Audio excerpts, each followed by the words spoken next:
Real estate tea సర్కార్ కు కాసుల పంటగా మారింది. గత కొన్నేళ్లుగా హైదరాబాద్ తో పాటు సరౌండింగ్ ఏరియాల్లో ప్రాపర్టీల విక్రయం ద్వారా తెలంగాణ ప్రభుత్వానికి భారీగా ఆదాయం వస్తోంది. ప్రాపర్టీ లావాదేవీల ద్వారా వేల కోట్ల ఆదాయం ప్రభుత్వ ఖజానాకు జమ అవుతోంది.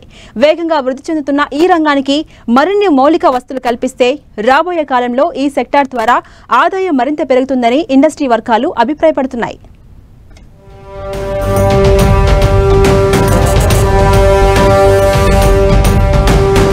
టీ సర్కార్ కు కల్పతరువుగా రియల్ ఎస్టేట్ రంగం. ప్రాపర్టీల క్రయ విక్రయాల ద్వారా భారీగా ఆదాయం. ప్రతి ఏటా ప్రభుత్వ ఖజానాకు జమవుతున్న వేల కోట్లు. గ్రేటర్ హైదరాబాద్ పరిసరాల నుంచే మెజారిటీ ఆదాయం. తెలంగాణలో రియల్టీ రంగం ఫుల్ జోష్లో ఉంది. చిన్న చిన్న పట్టణాల నుంచి హైదరాబాద్ వరకు రియల్టీ క్రయ విక్రయాలు భారీగా పెరుగుతున్నాయి. ఆయా ప్రాంతాలను బట్టి ధరలు ఉన్నాయి. మౌలిక సదుపాయాలు బాగుంటే ఎంత దూరమైనా వెళ్లి కొనుగోలు చేసేందుకు వెళుతున్నారు బయర్స్. దీంతో భూముల ధరలు ఒక్కసారిగా పెరుగుతున్నాయి. మొత్తం రియల్టీ బిజినెస్ లో సింహభాగం గ్రేటర్ హైదరాబాద్ తో పాటు చుట్టుపక్కల ప్రాంతాల్లోనే జరుగుతున్నాయి. 80 నుంచి 90% ఆదాయం ఇక్కడి నుంచే వస్తోంది. లేఅవుట్లలోని ప్లాట్లు, ఇండిపెండెంట్ ఇళ్లు, చిన్న పెద్ద అపార్ట్మెంట్స్, టవర్స్ లోని ఫ్లాట్స్ అమ్మకాల ద్వారా ప్రభుత్వానికి భారీగా ఆదాయం వస్తోంది. ఈ రంగంలో ప్రతి ఏటా తెలంగాణ ప్రభుత్వ ఆదాయం పెరుగుతుండటంతో రాష్ట్రంలో రియల్ ఎస్టేట్ రంగం దూకుడు ఏ స్థాయిలో ఉందో అర్థం చేసుకోవచ్చు.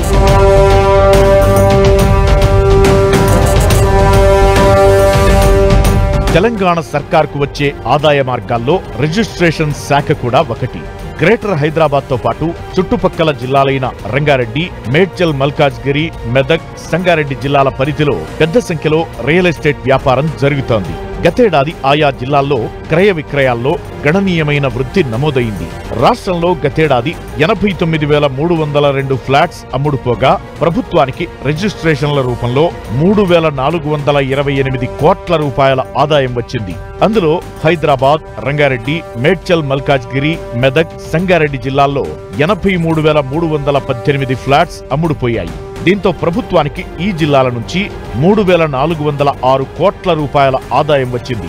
దీంతో ఈ జిల్లాల్లో ప్రాపర్టీలకు ఎంత డిమాండ్ ఉందో అర్థం చేసుకోవచ్చు. అందరికి ఇల్లు కావాలి, సొంత ఇల్లు, సో అదొక పెద్దగా ఉండాలి అని ప్రతి ఒక్క మైండ్ సెట్ మారింది. ఇల్లు అంటే ఫ్లాట్ ఉన్న వారికి విల్లా మూవ్ కావాలనుకుంటున్నారు. విల్లాలో ఇంకా పెద్ద ముల్లా అంటే మైండ్ సెట్ అనేది ప్రతి ఒక్కరు మారింది. సొంత ఇల్లు కావాలనుకుంటున్నారు. ఇంకోటి ఏంటంటే ఈ రియల్ ఎస్టేట్ ఈ రిజిస్ట్రేషన్స్ వల్ల, ఈ ట్రాన్సాక్షన్స్ వల్ల ఇప్పుడు ఈ ఎలా ఉంటుందంటే మేము కస్టమర్ చేస్తాం, కస్టమర్ ఇంకోరికి అమ్మినా, ఈ ట్రాన్సాక్షన్స్, ఈ రా మెటీరియల్ బయ్యింగ్, ఇవన్నిటి కూడా ఒక తెలియకుండా ఒక ఇన్కమ్ అండి. ఇక గతేడాది జీహెచ్ఎంసీ పరిధిలో ఇండిపెండెంట్ ఇళ్ల అమ్మకాలు కూడా భారీగా నమోదయ్యాయి. తెలంగాణ రాష్ట్రంలో మొత్తం ఇండిపెండెంట్ ప్రాపర్టీలు 99,702 యూనిట్లు అమ్ముడుపోగా ప్రభుత్వానికి రిజిస్ట్రేషన్ల రూపంలో 2,364 కోట్ల రూపాయల ఆదాయం వచ్చింది. అందులో హైదరాబాద్, రంగారెడ్డి, మేడ్చల్, మల్కాజ్గిరి, మెదక్, సంగారెడ్డి జిల్లాల పరిధిలో 50,000 ప్రాపర్టీలు అమ్ముడుపోగా ప్రభుత్వ ఖజానాకు 1,827 కోట్లు జమయ్యాయి. ఇక ఓపెన్ ప్లాట్ల విక్రయానికి వస్తే గతేడాది 4,63,416 ఓపెన్ ప్లాట్లు అమ్ముడుపోగా ప్రభుత్వానికి రిజిస్ట్రేషన్ల ద్వారా 2,766 కోట్ల రూపాయల ఆదాయం వచ్చింది. ఇందులో జీహెచ్ఎంసీతో పాటు సరౌండింగ్ జిల్లాల వాటా 1,800 కోట్ల రూపాయలు.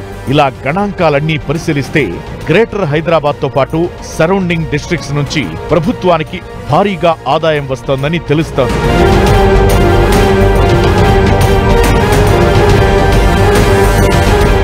ఇవన్నీ ఒకెత్తైతే నిర్మాణాలకు కావాల్సిన ముడిసరుకుల అమ్మకం ద్వారా ప్రభుత్వానికి పన్నుల రూపంలో భారీగా ఆదాయం వస్తోంది.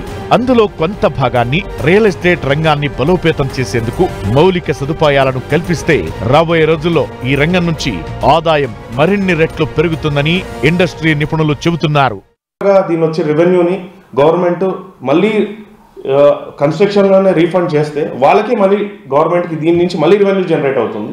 సో నేను గవర్నమెంట్ కానీ అందరినీ కోరుకున్నది ఏంటంటే జస్ట్ ఈ ఇన్కమ్, ఇప్పుడు ఈ కన్స్ట్రక్షన్ సెగ్మెంట్ రిజిస్ట్రేషన్ దీంట్లో వచ్చే ఇన్కమ్ జస్ట్ మళ్ళీ రీయూటిలైజ్ టు మా కన్స్ట్రక్షన్ దాని ఖర్చు పెడితే మీరు ఈ రోడ్స్ ఇన్ఫ్రాస్ట్రక్చర్ బిల్డింగ్స్ అనుకోండి, ప్రతి ఒక్కదానికి అనుకోండి, ఈ డ్రైనేజ్ ప్రతి ఒక్కదాన్ని రిలేటెడ్ టు కన్స్ట్రక్షన్ చేస్తే మీకు ఇంకా 10 times రెవెన్యూ వస్తుందండి. కోవిడ్ సమయంలో మినహాయిస్తే గత 10 ఏళ్లలో తెలంగాణలో రియల్ ఎస్టేట్ బిజినెస్ 3 పువ్వులు 6 కాయలుగా ఉంది.